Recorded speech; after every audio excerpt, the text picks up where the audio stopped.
What's going on, guys? Meteorologist Jonathan Kagas back with you on what is it? Are we Wednesday? Today, well, I think today is Wednesday. Already halfway through the week, and have some good news if you are doing the rain dance, hoping for some rain across Central Florida. The best shot on a widespread scale in weeks is coming down the pipeline. So some good news there. We're going to talk about that. We're going to talk about where we stand with the drought situation. That's a big deal, of course, but the rain is going to maybe take a little bite out of that once we get to the weekend. Unfortunately, the rain's coming on the weekend. And then there's also, you may have seen this already, of course, we are about a month away from hurricane season. I know, I hate it. I hate the fact that we're that close to it.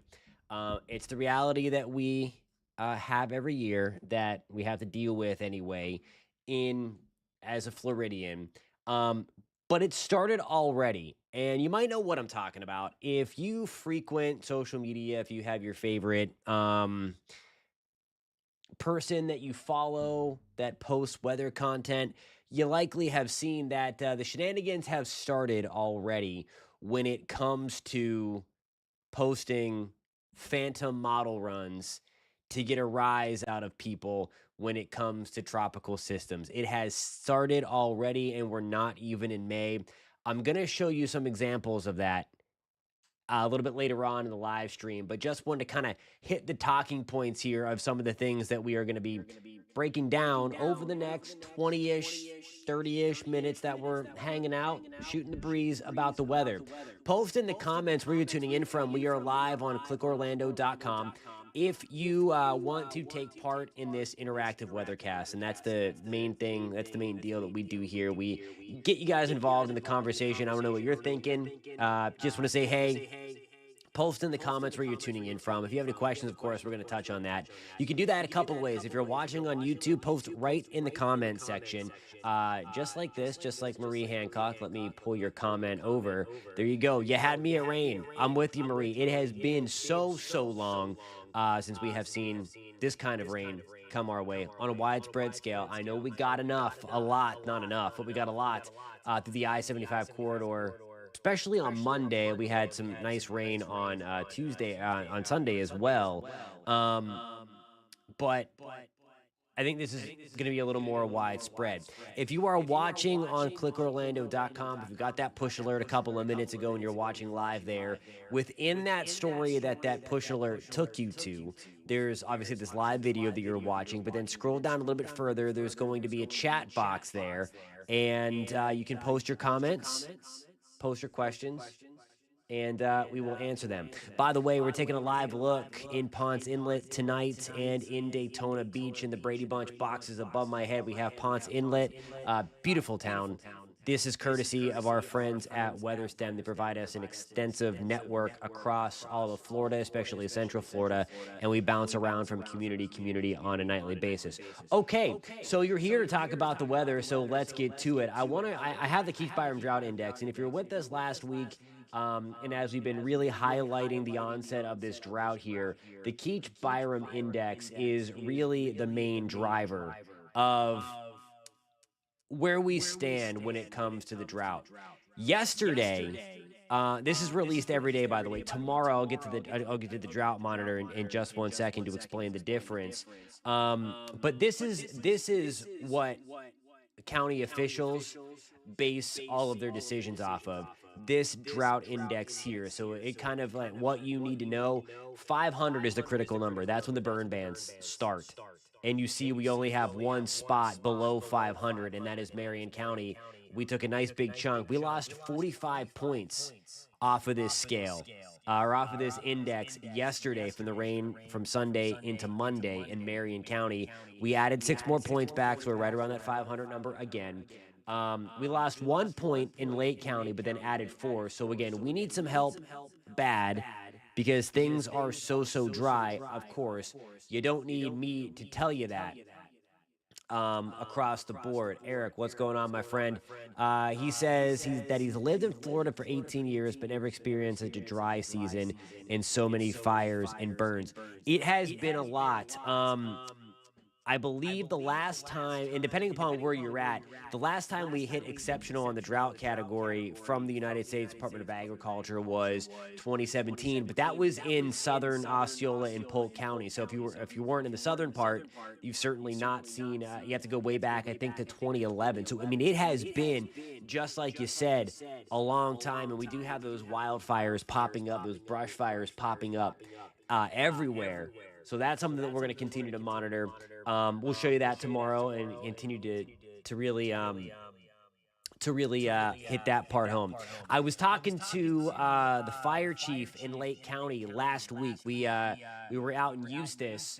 Oh, he says they have double audio. Interesting. Let me thank you for that. Let me figure out why that is. How's that? Is that better? Let me know if I still have double audio. Sorry about that. Post in the comments if I said that. Rookie mistake there. Think I had a source still on.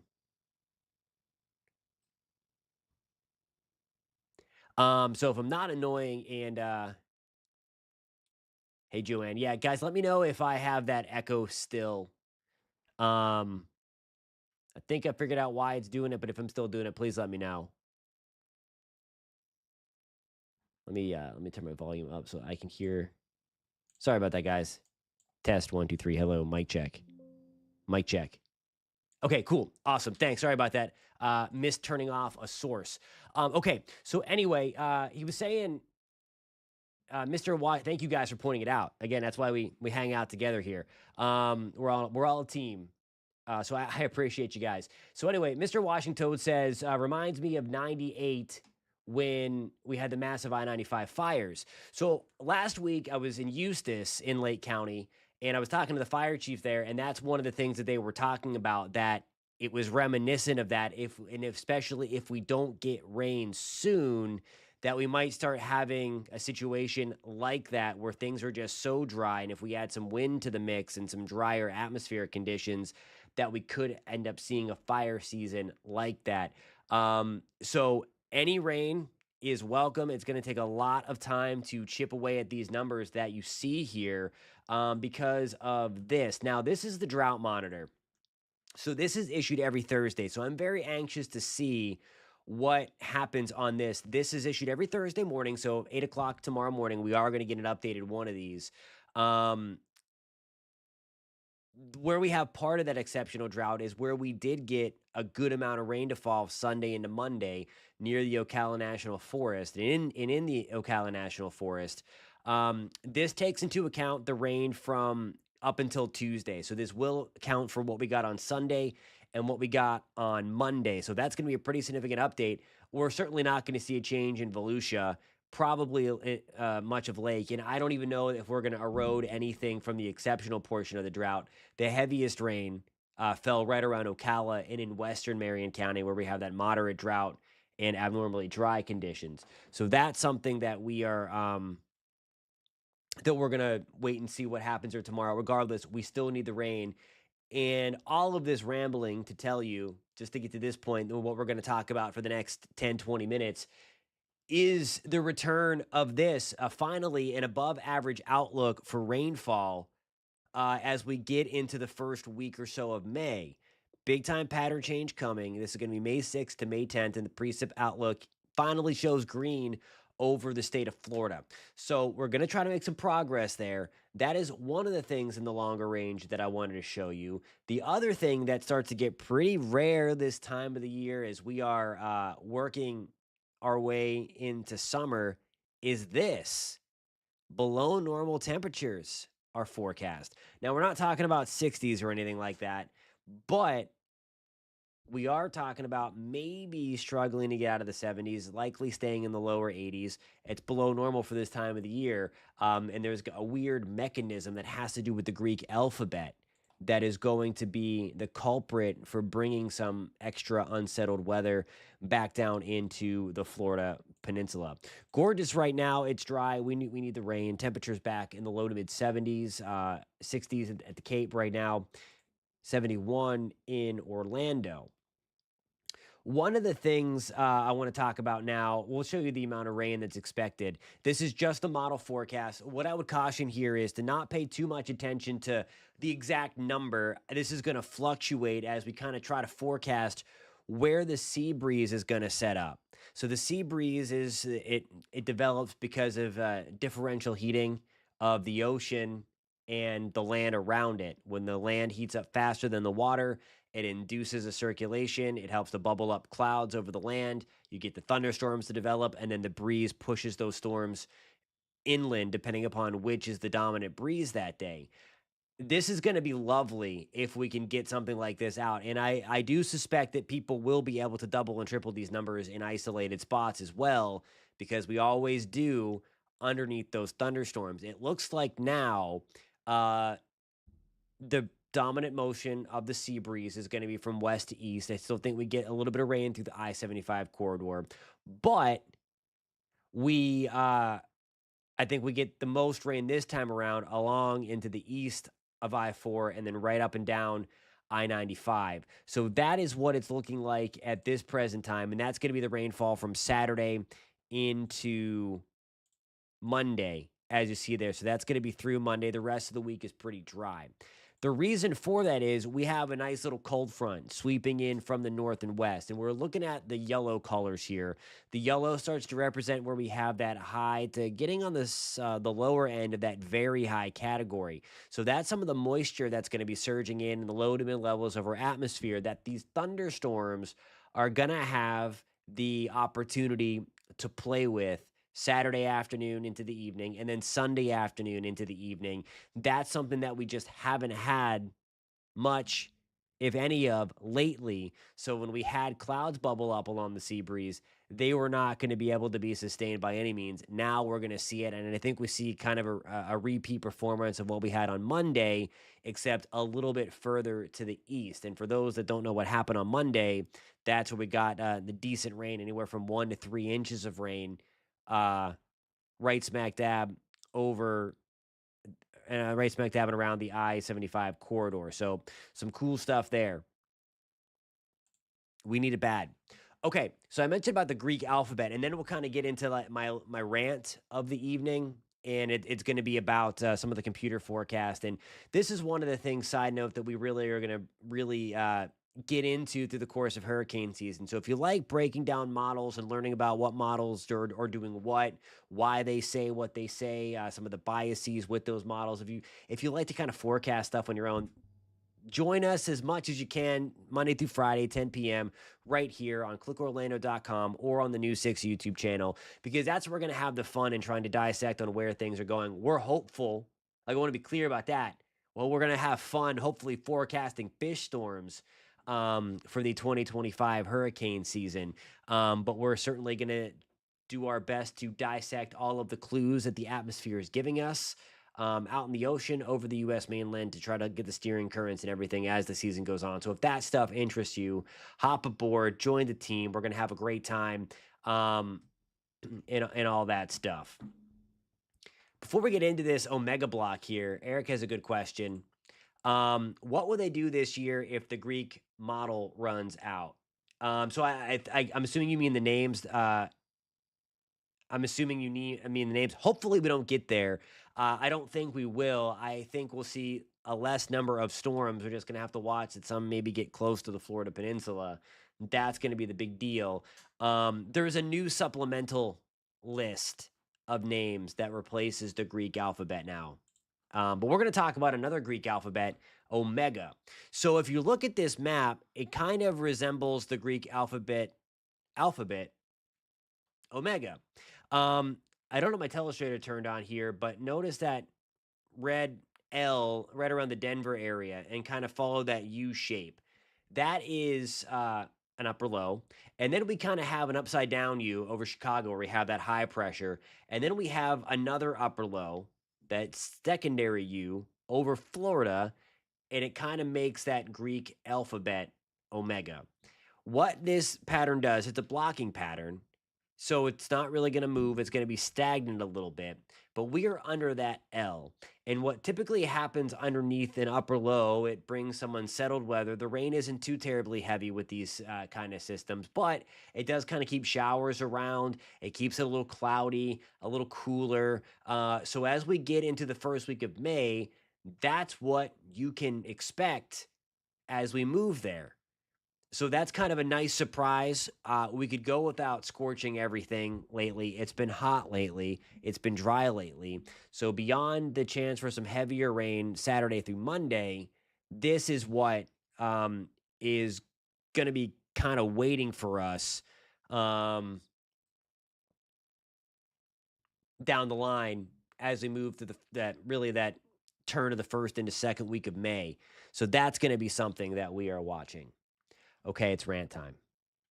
It's rant time. And by the way, if you're just tuning in, post in the comments where you are tuning in from.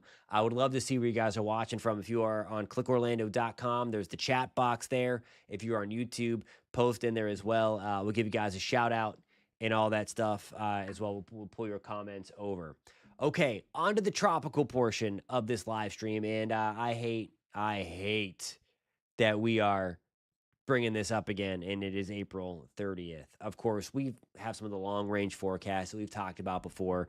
Entities like Colorado State and some other private forecasters or academia have released their hurricane forecasts. What I'm not excited about talking about is this. And again, I am showing you this to make a point. I have not shared this on my social media pages. I've just put a disclaimer to beware of the phantom GFS model run. It does it every year. It does it every year. It puts a phantom storm into the Gulf Coast. So I saw this, I mean, almost immediately as it populated yesterday. This was all over social media. People just like to, and this is May 11th. This is 282 hours out. It's GFS Fantasyland, as we call it. It's a phantom storm. It's not going to happen. There's likely going to be some extra moisture coming through the Gulf into Florida at this point. But that is a straight up tropical. That's a strong tropical storm right there that the GFS were to depict. Oh, darn it. Why the heck I don't know how that came on. Okay, thanks guys. I guess when I went to this source, because it's on my other computer, that it just brought it over. I'll have to work on that to make sure that it doesn't just automatically turn on. Thanks, Joanne. I appreciate you guys. Sorry, Eric. My bad. So where was I? So I'll say that all again because it was echoing. This is a phantom GFS run that's showing a tropical storm into the parts of the North Gulf Coast. It kind of, that stupid technical difficulty kind of took some of the punch away of my rant. But anyway, this is not going to happen here. And I'm showing you this not to join the crowd. Like I said, I did not share this on my social pages. I'm showing you this because we're going to go to the current run. So this was 18Z, 2 o'clock yesterday. It's gone. Completely wiped out. This is today's run. 18Z of the GFS. Thanos snap. It's out of here. So already it's starting. It's a bias of the GFS. It's a bias of the GFS that in May, because we have a phenomenon known as the Central American Gyre, and it does tend to spit out early in preseason storms, but it gets a little too aggressive, gets a little too rowdy. And then just for craps and giggles, that's the European solution. It does show a nice train of moisture. That's the more likely scenario. That would be lovely if that happened because that'll help to continue to eat away at our drought in Florida. But nothing organized. Nothing organized. And that's the point that I want to get at, is to just be very careful when it comes to that stuff. Social media obviously makes it super easy for anybody to just get a hold of something that really doesn't know what they're talking about, just for clicks. And you're not going to find that here on News Six. We're gonna break it down with science, meteorology. That's the fun stuff. That's what we went to school for. That's what that's what we like to do. We like to look all that stuff. And I know there are a lot of hobbies out there. And I hope that you guys are weather hobbyists and enthusiasts and get jazzed up about the weather because that makes our job a little more fun that we get to get out and explain it and really again, I like to call us, you guys included, atmospheric detectives that want to know more about what the atmosphere is telling us in the limited clues that we have to try to solve the solution of, okay, what is going to happen tomorrow, 7 days out, a couple of weeks out, a couple of months out, if you like the long range stuff. So, Eric is asking, will AI be a tool this year to aid in predictions or at least for a trial run? Yes, we used that a lot last year. AI, the European has a great AI interface. What AI really helps in, and we can pull that up. Let me go to the Euro AI,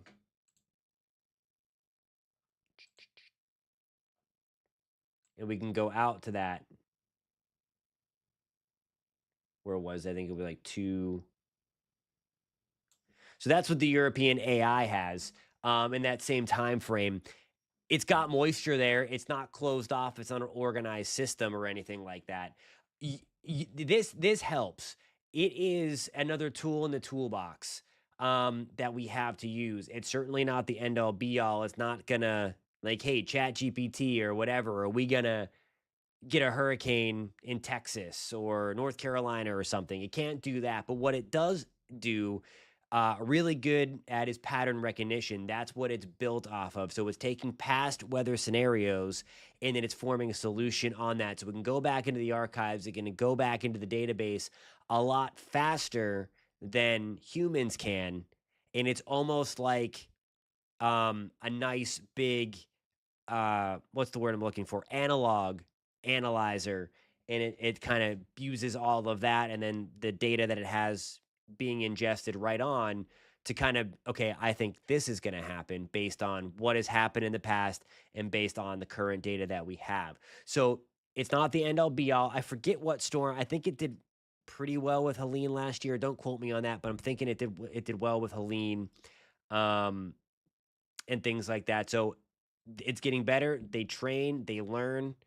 So it's going to be interesting to see, kind of a second full year of AI forecasting or a third full year of AI forecasting, um, kind of works its way in to that. So it's another tool in the toolbox. And believe me, we'll take all the tools that we can get when we're forecasting something as high impact as a tropical storm or hurricane. So great question there, Eric, for sure.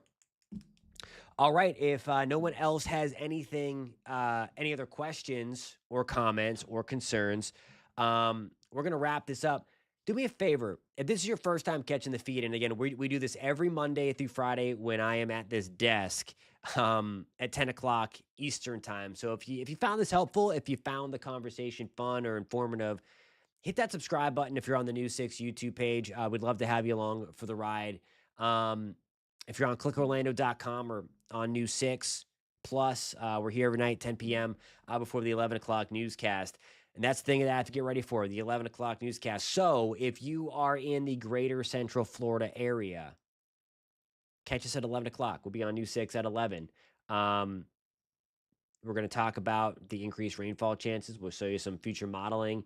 And of course, we're going to break down your 7-day forecast. That does have those cooler days on it. It has the cooler days on it. All righty, guys. That about does it for us on a Wednesday night. We will be right back here in the Digital Weather Center at 10 o'clock. Oh, here's a good question. Hold on, let me wait till it populates on my little. Wiseful's asking, do I like turtles? I think turtles are cool. I especially like I think they're awesome. I think they're great. I'm trying to think of the name of the turtle that I like. Leatherhead, loggerhead. I think they're cool. So, yes, I do like turtles. Eric, thank you for that. He says, turn on the bell notifications, like and share. Have a good night. All righty, guys. Thank you so much for being a part of the interactive live weather chat. Again, that's every night, 10 p.m., clickorlando.com or on the News 6 YouTube page. We'll see you tomorrow night. We'll see you at 11 o'clock. Thanks so much, guys. Have a great evening.